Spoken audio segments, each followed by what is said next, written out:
If you cannot tell what another person is thinking and they're just this cipher, they're a blank cipher, it can be threatening. You're like, what is this person thinking?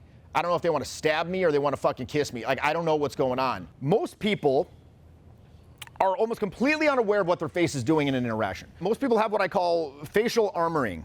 From a very young age, we're conditioned to be very careful with our uses of energy.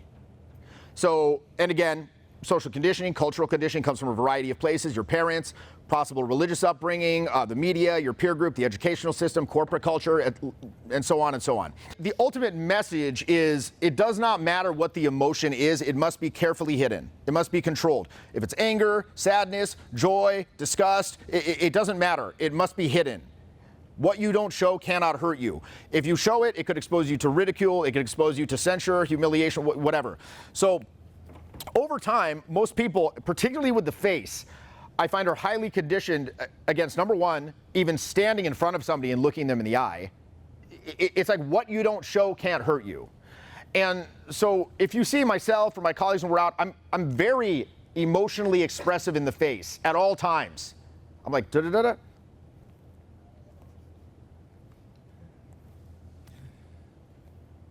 Most people are kind of like this. And I'll be like, you need to, bare minimum, you need to smile. Bare minimum. Can you smile? Yeah, I can do that. All right, okay, go. Introduce yourself to these folks over here. You go up.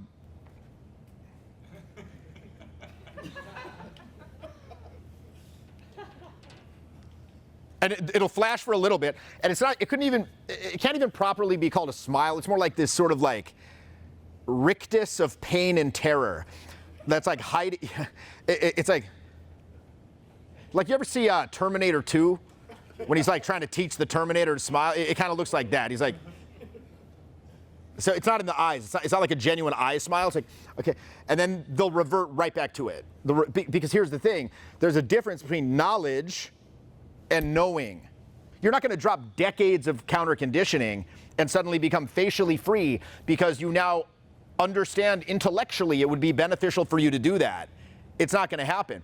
These inhibitions were installed over a period of many years, and it's going to take a process of probably years to chip away at them and release them so you can replace the manifestations in your life, or you can transform that default necessity to be expressionless, although that's not really true because you're always expressing something. Even if you think you're being inexpressive, someone's going to perceive something. The face is always in play. But again, it's going to take decades. Like, you could change that lack of expression into a choice on a spectrum of many choices, at which point it becomes powerful. If all you can do is one thing, it sucks. But if you can do anything around that, now that one decision gains power, right? So for example, I can go up and I can ask boring interview style questions to people and have it work. Why is that? Well, they can tell it's a proactive decision that I'm making to be more chilled out. Like, okay, this person isn't like desperately treading water hoping the questions don't run out. What do you do? Where do you live? Do you like it? Like, please hope the questions don't run out. I hope the questions don't run out, because as soon as the questions run out, what happens? Done.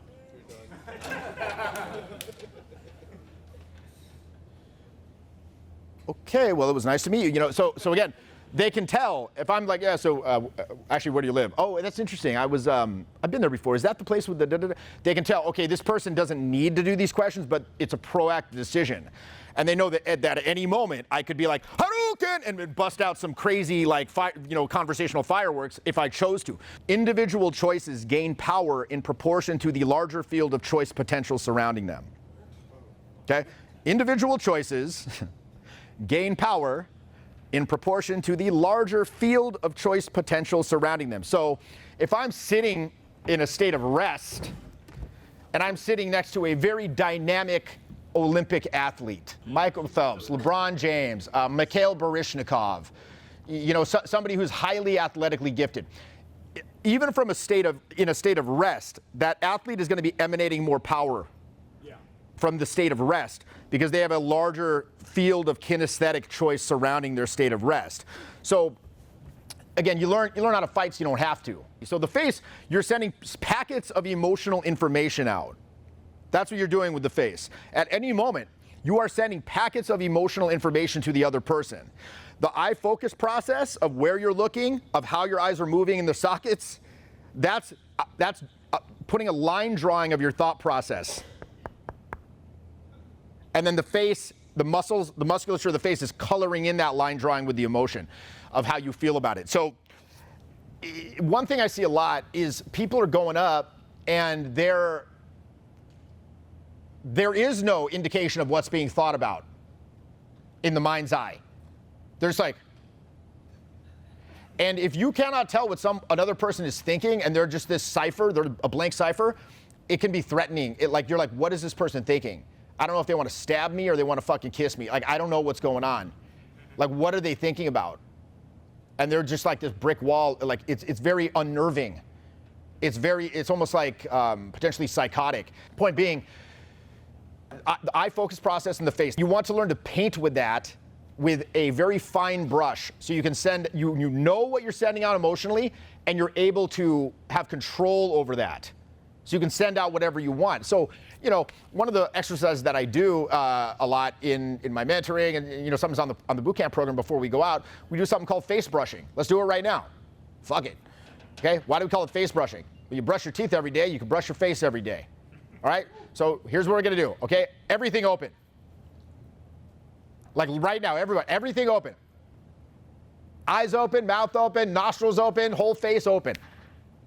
Everything closed. Everything up. Everything down.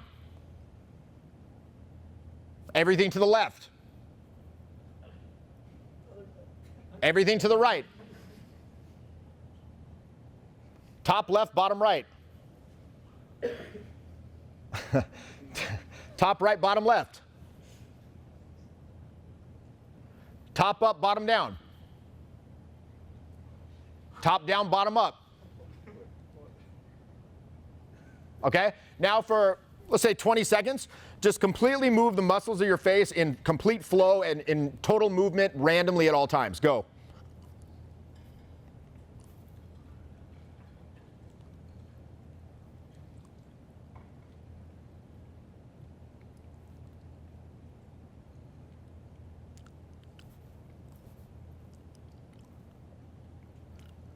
Okay, and stop. Now, how many of you feel maybe your cheeks feel a little like sore almost? Like you just did like a workout? It's kind of like working your face out. Now, so what is that designed to do?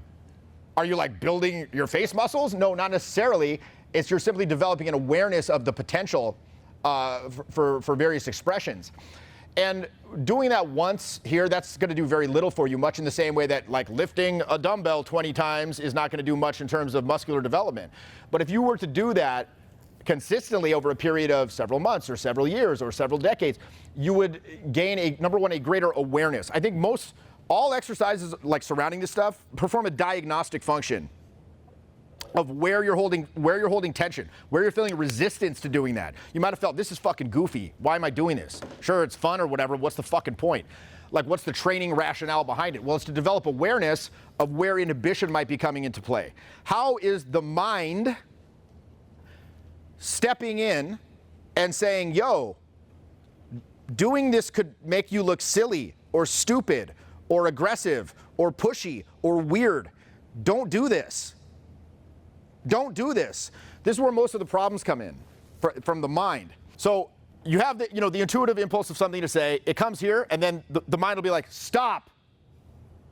Before you can have access to this and express this externally so other people can hear it, I need to evaluate this for potential threat or vulnerability. If I say this, will I seem stupid? If I say this, will I seem silly? If I say this, will I seem like a fucking moron? Now that whole process, that might take a fraction of a second. Maybe like, hell, let's just call it a second. The problem with that is what? There is no timeout in a conversation. And so by the time that you have made that evaluation, the conversation it's continued on. So now either one of two things happens. Either you say it and a beat or two has passed and it doesn't hit as fucking hard as it could have. because it's like, oh, it's like, it gives this impression of you had to second guess yourself before you said it. And so now it sort of sub-communicates like either insecurity or hesitance on your part, and it's just not as good. Or B, you say to yourself, you know, the time has passed, I could have said it a second ago, now it's not going to be good, and you just don't say it at all. And now you have run out of things to say. That's what's going on when you have run out of things to say, because this is always bubbling up. And remember, you can feed this soft data. That's one way to exercise it, but that takes time. The other way to exercise it is you can exercise the allowing function. So if you want to get better at like not running out of stuff to say, you've got to exercise the allowing function. Just become a blurter.